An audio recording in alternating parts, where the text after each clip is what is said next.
Hello student, welcome back. So in the last lecture we have discussed about the various factors affecting the productivity. Now in this lecture we have discussed about the controllable factor affecting the productivity. So the controllable factor like technical factors, production factor, organizational factor, personal factor and management factor. See, so these all five factors which are affecting the productivity, and these all five factors are controllable. So technical factor we have already discussed in here about the various proper location, plant layout, size, latest technology and machinery, proper equipment, and research and development facility, and automation or computerization process. Okay, so this all factor we have already discussed in the previous lecture. Also there is a one of the factor is production. So in production we have already discussed the department coordination or unit coordination, then the right quality and raw material, and process simplification and standardization. So this parameter also we have already discussed in the last lecture. Then after the organizational factor, so in that organizational factor, most probably the structure is simple. Then after the responsibility of the all individual department and the worker and the line staff relationship. So there is no conflict between them. So we have already discussed. Then after the personal factor we have discussed, like proper training and development, and better working condition and environment, and the financial non-financial supports, and job security, and any suggestion the organization will consider, and the proper policy of transfer and motivation techniques. Then after the management, like scientific techniques, risk taking techniques, and recent trade or production system, they will aware about that, and the better relation between production and the trade unions. Okay, and they will encourage the employee. So the factors. So these all five factors we have already discussed in the last lecture. So these all five factors are controllable factors for any industry and organization. Now next is uncontrollable factors affecting the productivity. So for any industry and organization, the uncontrollable factor like government policies, there like financial and natural resources. So this topic like the financial, we have discussed about the modern financial techniques and fixed capital and working capital, how to proper financial planning so that the investment how to recur and कितना time लगेगा वो भी हम देखते हैं उसके अंदर. So these all are the financial factor. Then after the government factor. So in government factor we have discussed about the government policy, rules and regulations. Okay. Then after the natural resources factor, here the natural resources like land, raw material we have considered, but some of the natural disaster which affect the natural resources. So we have already discussed about the natural resources factor. So these all are the three, yani financial, government and natural resources. These all three are the uncontrollable factor for any industry and or organization. Yeah? So this is uncontrollable factors. Now next is for any industry and organization, there is some factor affecting the productivity in manufacturing and services.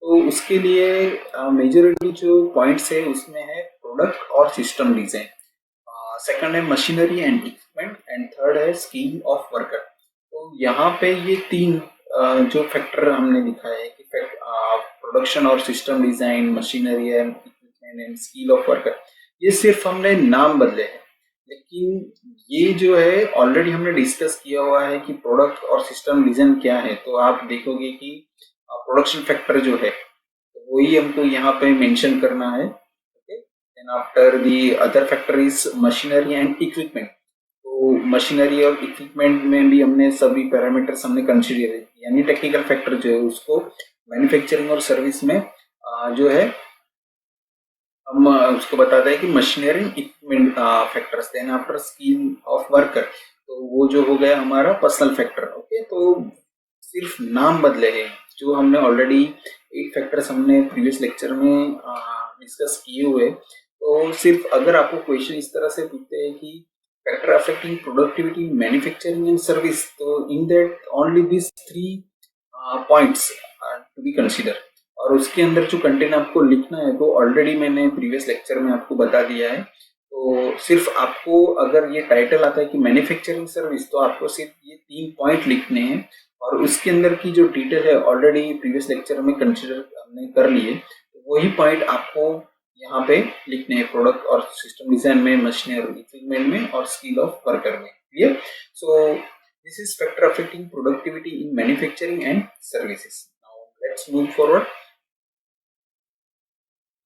Now reason for lower productivity, जो काफी सारे ऐसे factor affecting करते हैं जो productivity को lower लेके जाते हैं, तो वो हमने सिर्फ समराइज किए कि फर्स्ट है पुअर पीपीसी, यानी प्रोडक्शन प्लानिंग एंड कंट्रोल। किसी भी इंडस्ट्री या ऑर्गेनाइजेशन के लिए सबसे बड़ी दिक्कत जो है कि अगर कुछ प्रोडक्ट वो बनाना चाहते हैं तो उसके अंदर वो प्रोडक्ट जो है उसके लिए पहले प्लानिंग करना जरूरी है, क्या क्या रिक्वायरमेंट रहेगी, क्या क्या दिक्कतें आ सकती है, तो वो सब समझना पड़ता है।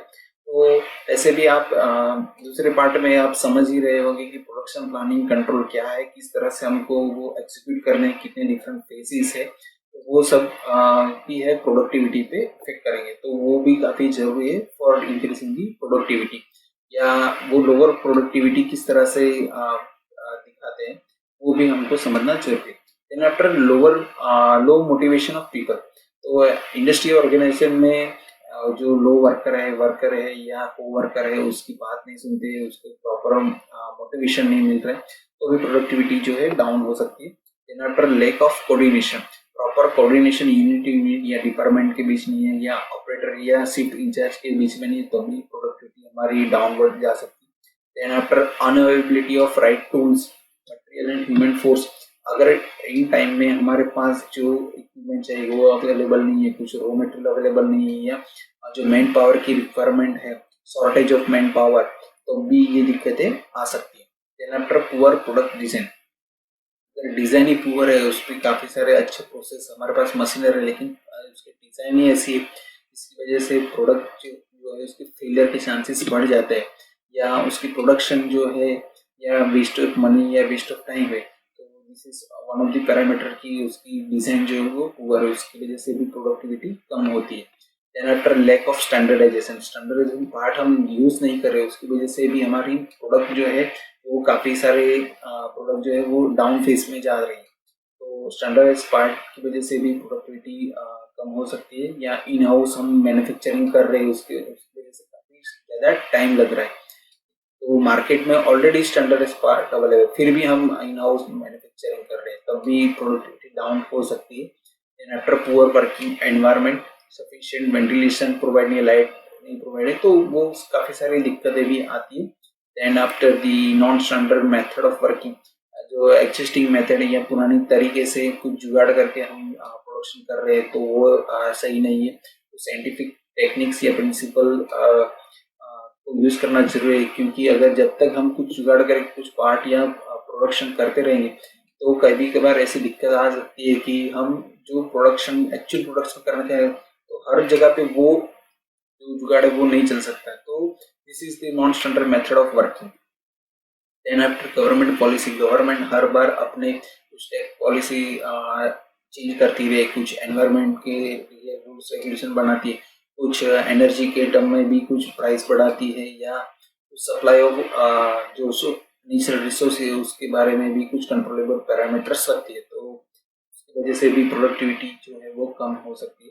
Then after old plant and equipments, हमारे जो प्लांट है काफी पुराने हैं, या मशीनरी है या टूल्स है, इक्विपमेंट वो काफी सारे पुराने, इसकी वजह से हम एक्चुअल जो मार्केट में कंपटीशन है उसकी या रिक्वायरमेंट है उसके मुताबिक हम कुछ प्रोडक्शन नहीं कर पा रहे। तो this are the all factors जो जो है हम कंसिडर करते हैं। And lastly weak R&D means की रिसर्च एंड डेवलपमेंट जो चाहिए वो हम कर नहीं पा रहे, जिसकी वजह से हमारी प्रोडक्ट में क्या कुछ इनोवेशन करना चाहिए तो हमको पता ही नहीं चल रहा, या उसका कुछ प्लेटफॉर्म ही नहीं है, जिसकी वजह से हमारे कॉम्पिटिटर जो है वो आगे निकलते जाए।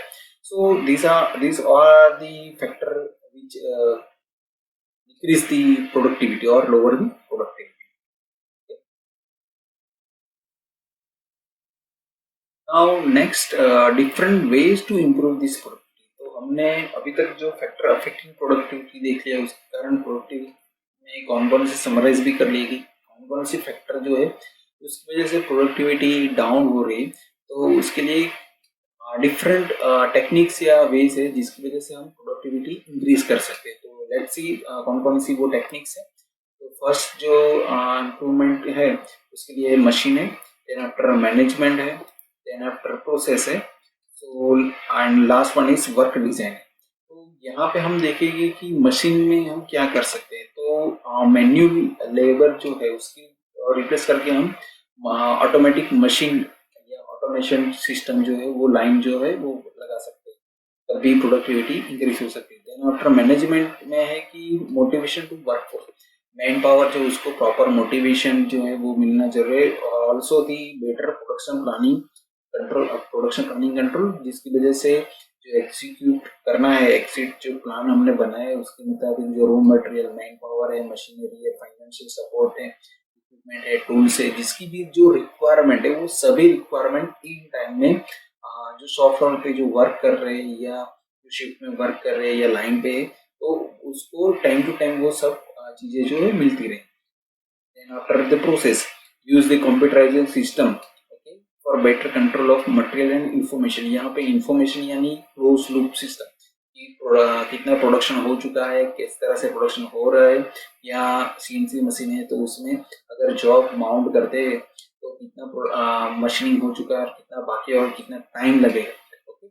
वो सब डिटेल्स हमको यानी इंफॉर्मेशन हमको मिलती रहती है। तो उसके मुताबिक हम कितना प्रोडक्शन इस शिफ्ट में कर रहे हैं, कितना नेक्स्ट शिफ्ट में हो सकता है, तो प्रोबेबिलिटी चार्ट्स भी हम बना सकते हैं। और हम हमारा जो टारगेट है ये कि इतना प्रोडक्शन करना है तो कितने टाइम में हम वो अचीव कर सकते हैं, तो वो भी एक प्रोसेस में अगर कंप्यूटराइजेशन और इंफॉर्मेशन निकालते रहेंगे तो हमको पता चलता रहेगा। तो जो हमारा एग्जैक्ट जो प्लानिंग चल रहा है तो उस प्लान के मुताबिक हम गोल अचीव कर पाएंगे वो भी हमें पता रहता है। उसके बाद है इम्प्रूवमेंट एंड शेड्यूलिंग। यहाँ पे कुछ हम लैक ऑफ रह जाता है कि कुछ दिक्कतें आ जाती है या फ्लड की सिचुएशन आ जाती है, या फॉर एग्जांपल मैन पावर है उसकी स्ट्राइक आ जाती है, या पावर कट ऑफ है, उसकी वजह से हमारा जो एग्जैक्ट टारगेट था कि इतने दिन में इतना प्रोडक्शन होना चाहिए, लेकिन अनसर्टनटेंस ऐसे आ जाते हैं जिसकी वजह से हम गोल या अचीव नहीं कर पाते। तो फिर से हमको शेड्यूल जो वो चेंज करना पड़ता है, जिसकी वजह से हम किस तरह से अपने एग्जिस्टिंग सिस्टम की यूटिलाइजेशन करके अपना प्रोडक्शन जो है वो बढ़ा सके। Then after the product based simplification, जितना हो सके अपना प्रोडक्ट को सिंप्लीफाई रखना जरूरी है, बहुत ज़्यादा कॉम्प्लिकेशन रखने की जरूरत नहीं है। अगर जितना कॉम्प्लिकेशन ज़्यादा होगा उतनी दिक्कतें बढ़ती रहेगी। Then after the standardization and proper R&D work is required for any process.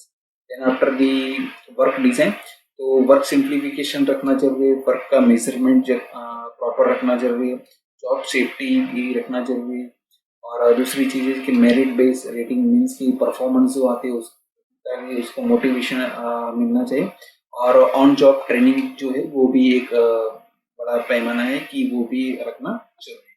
Then after the other techniques or ways for improving the productivity, let's say next is working environment is there, then after material and technology. So different जो technique हमने अगले previous slide में देखी, then after this working environment उसमें देखेंगे कि better ventilation and safe workplace is required for any operator or worker so that his or her health is in good condition. Then after proper use of TQM यानी total quality management की proper जो है quality of the product, जो एक product जो हम बनाते हैं उसकी एक सिंगल प्रोडक्ट की क्वालिटी अगर मेंटेन करेंगे तो होल प्रोडक्ट या बैच या लॉट की साइज की क्वालिटी अच्छी रहेगी। Then after incentive scheme and revise pay policy, तो प्रॉपर मोटिवेशन के लिए काफ़ी सारी इंसेंटिव स्कीम की अगर प्रोडक्शन की अच्छा रहेगा, जीरो डिफेक्ट रहेगी क्वालिटी में, तो वो शिफ्ट या इंचार्ज को या वर्कर को काफ़ी इंसेंटिव मिलेगा। ओके, देन आफ्टर दी पे पॉलिसी की अगर इस तरह से प्रोडक्शन बढ़ता ही रहता है, हमारी कंपनी ग्रोथ करती रहती है, तो सबको इतना सैलरी में बढ़ोतरी होती रहेगी। Then after the suggestion scheme की कुछ इम्प्रूवमेंट एक्सरसाइज सिस्टम है, उसमें कुछ हम इम्प्रूवमेंट कर सकते हैं कि नहीं, तो वो feedback as a for management के लिए, तो वो भी एक जरूरी है कि जो कॉन्फ्लिक्ट होता है जो शिफ्ट के बीच, वो हमने ऑलरेडी समझ लिया, तो वो सब दिक्कतें ना आए इसके लिए वर्किंग एनवायरनमेंट काफ़ी अच्छा रहना जरूरी है। देन आफ्टर दी मटेरियल, तो मटेरियल में है कि एमआरपी यानी मटेरियल रिक्वायरमेंट प्लानिंग, तब हमको नया मटेरियल की रिक्वायरमेंट है, कितने टाइम में जाएगा, कितने टाइम में दूसरा मटेरियल हमको फिर से मंगवाना पड़ेगा, और जो हमारा मटेरियल ऑलरेडी प्रोसेस हो चुका है उसको अपने स्टेशन में या अपने यूनिट में किस तरह से भेजना है, तो उसकी प्रॉपर प्लानिंग जरूरी है, और की रिक्वायरमेंट वो भी करना जरूरी है। Then after EOQ economic order quantity, यानी कितना ऑर्डर यानी बफर स्टॉक जो आता है उसके अगर नीचे जाते हैं तुरंत ऑर्डर प्लेस करना जरूरी है, और कितना ऑर्डर करेंगे क्योंकि वो कितना कंजप्शन होगा उसके मुताबिक हम कितना न्यू ऑर्डर करना चाहेंगे, तो उसके लिए ईओक्यू जो यूज करते हैं। Then after economic batch quantity, काफी सारे ऐसे प्रोडक्ट है जिसको हम बैच में परचेस करते हैं, यानी उसकी जो अपीयरेंस है वो अच्छी रहेगी, क्योंकि काफ़ी सारे ऐसे प्रोडक्ट है कि बैच में बनते हैं, तो एक बार मशीन का सेटअप करके उस टाइम पे जो सेटिंग है उसके अंदर ही जो प्रोडक्शन निकल गया है वो उसी तरह का सिमिलर प्रोडक्ट जो है वो मैन्युफैक्चर होता रहेगा। अभी उसका जो सेटिंग जो बदल देते हैं उसके बाद अगर प्रोडक्शन करते हैं तो काफ़ी या माइनर चेंजेस आता है, तो वही प्रोडक्ट हम परचेस करते हैं लेकिन स्लाइडली डिफरेंस आ जाता है, तो वो माइनर डिफरेंस होता है, कभी कभार हमको पता भी नहीं चलता, लेकिन ज्यादातर इंडस्ट्री या ऑर्गेनाइजेशन जो प्रोडक्ट परचेस करते हैं वो बैच में परचेस करते हैं। दूसरी एक एडवांटेज उसका ये भी है, उसकी प्राइस जो है वो बल्क में परचेस करते हैं या बैच में परचेस करते हैं, उसकी वजह से प्राइस जो उसकी ड्रॉप भी रहती है। So this is one of the advantage in material. Then after the GIT means कि just in time the material reach to the every station or unit in proper time, otherwise if not reached then there is a idle condition for man or material or machine. Okay? So this is just in time. then apart proper material handling means कि आपको जो unit से दूसरी unit में material भेजना है तो उसके लिए क्रेन की रिक्वायरमेंट है या कुछ ट्रांसपोर्टेशन व्हीकल की रिक्वायरमेंट है, तो आपके पास प्रॉपर इतनी मटेरियल हैंडलिंग नहीं है, तो आपको रेंट बेस पे अगर ये व्हीकल्स या अवेलेबल है तो आपको कब उसकी ज़रूरत है तो उसके मुताबिक आपको प्रोडक्शन करके एक यूनिट से दूसरी यूनिट तक उसको भेजना रहता है, तो this is proper handling of material. Then after the technology, so technology means कि यहाँ पे डिफरेंट एडवांस टेक्निक जो अभी इंडस्ट्री यूज कर रही है उसमें से है like CAD computer aided design है, कैम है, कंप्यूटर एडेड मैन्युफैक्चरिंग है, कैडेड है, computer aided design and drafting parameter है, देन पर सीएई कंप्यूटर एडेड इंजीनियरिंग भी है, देन आफ्टर ग्रुप टेक्नोलॉजी को भी जीटी बोलते हैं, उसको भी यूज करते हैं, then after the TPM total productive management system को भी यूज करते हैं। So this are the different techniques which will increase the productivity of any industry and organization। तो ये जनरली 7 जो फैक्टर्स है इसकी वजह से हम प्रोडक्टिविटी को इंक्रीज कर सकते हैं। Clear?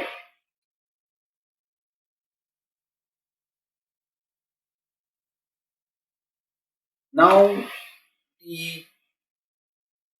we have discussed the different term of in related to productivity। तो first term is efficiency. Efficiency क्या है वो समझते हैं। वैसे तो हमको मालूम है एफिशिएंसी क्या है, लेकिन हम समझ लेते हैं कि efficiency in terms of productivity में किस तरह से उसको डिफाइन करते हैं। तो efficiency indicate a measure of how well resource are utilized to achieve target और रिजल्ट। जो हमारे पास रिसोर्स है उसका किस तरह से बेहतरीन तरह से हम इस्तेमाल करते हैं और अपना जो टारगेट या गोल है उसको हम या कुछ आउटपुट रिजल्ट हम लाना चाहते हैं, तो तो हम किस तरह से उसको अचीव कर पाते हैं, तो उसको एफिशिएंसी के टर्म में दिखाया जाता है। फॉर एग्जांपल एफिशिएंसी जो है उसका इक्वेशन जो है वो इक्वेशन है कि efficiency equal to output upon standard output. तो यहाँ पे वर्ड है output and then the standard output. तो आउटपुट क्या है और स्टैंडर्ड आउटपुट क्या है वो एक एग्जांपल से हम समझ सकते हैं कि standard output means the output without losses. आपको उसमें कुछ लॉसेस नहीं है। लाइक फाइनल एग्जाम जो आपके हम कंडक्ट करते हैं वो 100 मार्क के, यानी जो आपका रिजल्ट बनाते हो तो 100 मार्क में से तो वो मैक्सिमम लिमिट हो गई, यानी उसमें कुछ लॉस नहीं है। अगर 100 में से 100 या आए तो without losses. And while output जो ये आउटपुट दिखाए यानी जो मार्क आप ऑब्टेन करते हैं एग्जाम में, वो अगर 70 मार्क आपने ऑब्टेन किए तो वो आपका आउटपुट है, यानी एफिशिएंसी हो गया 70 divided by 100। So this is the efficiency, यानी स्टैंडर्ड आउटपुट में कुछ भी विदाउट लॉसेस हमको कंसीडर करना है। और आउटपुट जो है उसमें हम कितना जो टारगेट है यानी जो अचीव टारगेट, यानी अगर हमको पूरे मार्क लाने हैं तो हमारा टारगेट क्या होगा, हमारा 100 मार्क जो है वो हमारा टारगेट होगा। और वो लाने के या उतना टारगेट को अचीव करने के लिए जो हम एफर्ट लगाते हैं और हम जो गेन करते हैं, यानी 70 मार्क जो आपने गेन किए वो हो गए हमारा आउटपुट। ओके, तो एनी पर्सन और ऑपरेटर के लिए भी यही सिस्टम है कि कुछ टारगेट देते हैं और वो टारगेट अचीव करने के लिए कितने एफर्ट लगाते हैं और कितना वो अचीव कर पाते हैं, तो वो उसकी हो गई efficiency. So this term is defined as a efficiency. Then after the next term is effectiveness. Effectiveness और efficiency दोनों, efficiency तो मैंने समझा दिया कि वो आउटपुट अपन स्टैंडर्ड आउटपुट, लेकिन इफेक्टिवनेस क्या है तो वो हम समझते हैं एक एग्जाम्पल।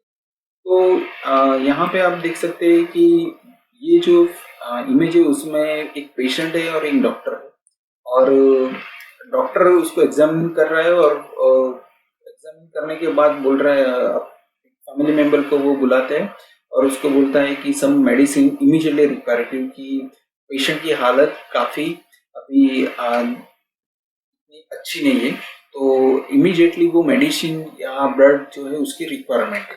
तो वो फैमिली मेंबर को बोलता है, तो फैमिली मेंबर वो मेडिसिन या ब्लड लेने के लिए तुरंत एक्टिवेशन में आ जाता है। तो अभी वो ब्लड या मेडिसिन उसको लेने के लिए जाना है तो उसके पास डिफरेंट 3 रिसोर्स है। फॉर एग्जांपल उसके पास कार भी अवेलेबल है, फॉर एग्जांपल उसके पास साइकिल भी अवेलेबल है, और वो बाय वॉकिंग भी ये मेडिसिन या ब्लड लेने के लिए जा सकते हैं।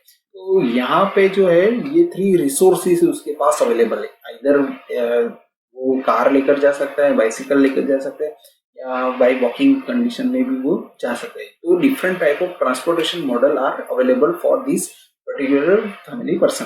नाउ अभी जो हम समझेंगे कि अगर ये डिफरेंट मीडिया, ये ट्रांसपोर्टेशन मॉडल अगर ये ट्रैवलिंग के लिए वो यूज करता है तो उसकी वजह से देखोगे तो cost and time are different. Car से जाएगा तो कॉस्ट भी अलग रहेगी और टाइम भी अलग रहेगा, साइकिल से जाएगा तो भी उसके टाइम और कॉस्ट अलग रहेगा, और बाय वॉकिंग और कॉस्ट और टाइम वो अलग रहेगा। So here the cost and time are different for the different mode of travel. Okay, तो वो मेडिसिन लेकर आता है और वो जो सप्लाई करता है वो डॉक्टर को वो मेडिसिन या ब्लड है उसको देता है।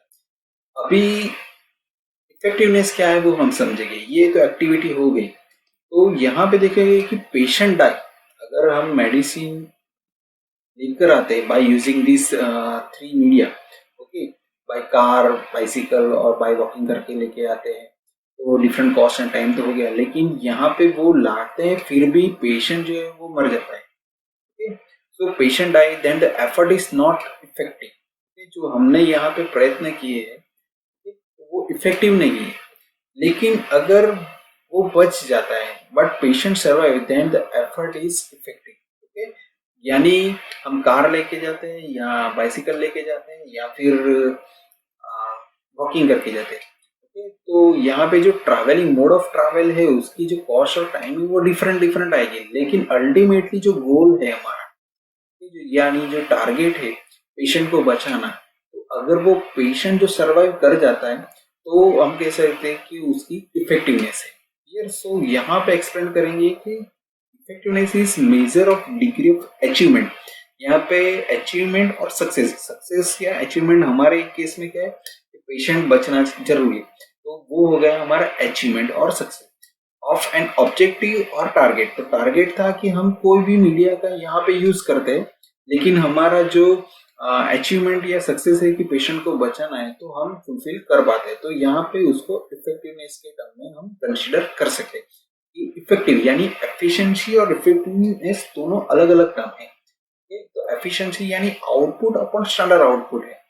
यहाँ पे इफेक्टिवनेस मीन्स की जो हमारा टारगेट है उसके लिए हमको तो अचीवमेंट लिखना है या सक्सेस पाना है, तो उसके लिए डिफरेंट टाइप का ऑब्जेक्टिव और टारगेट है हमारे पास, और उसका यूटिलाइजेशन करके हम वो अचीव करते हैं यानी परफॉर्मेंस देते हैं, तो उसको इफेक्टिवनेस क्लियर।